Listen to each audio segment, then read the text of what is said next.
In today's video, I'm going to teach you how to edit your signature in DocuSign. To get started, log into DocuSign and click Start. This will take you to the area where you can begin a new signing task. If you're using DocuSign for the first time, just take a moment to make sure you're on the main dashboard before moving forward. But choose Envelope. In DocuSign, an envelope is simply the container that holds your document and the signing actions connected to it. After that, select Sign a Document.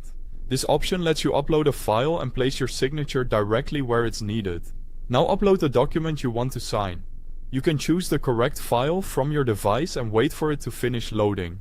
Make sure you've selected the final version of the document before continuing, especially if you're working with contracts, forms, or other important paperwork. Once the upload is complete, click Next to open the document signing screen. This is where you'll be able to review the file and interact with the fields that need your attention. From here, click the Signature field where you need to add your signature. As soon as you select it, DocuSign will open the signature options. This is the key moment if you want to edit how your signature appears. When those signature options appear, you can choose a different signature style, type your name, or draw your signature manually. If you want a cleaner, more polished look, trying a different style may be the best option.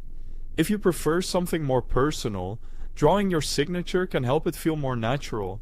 Take a second to preview it so you're happy with how it will appear on the document. After you've made your changes, click Adopt and Sign to apply the edited signature to the document.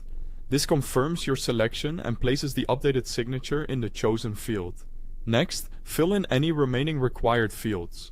Depending on the document, this could include initials, dates, or other form entries. It's a good idea to quickly review each page so you don't miss anything required before submitting. When everything is complete, click Finish to complete the signing process. This final step submits the signed document and closes out the action, and that's all there is to it. Editing your signature in DocuSign is quick and easy once you know where to find the signature options. Thanks for watching.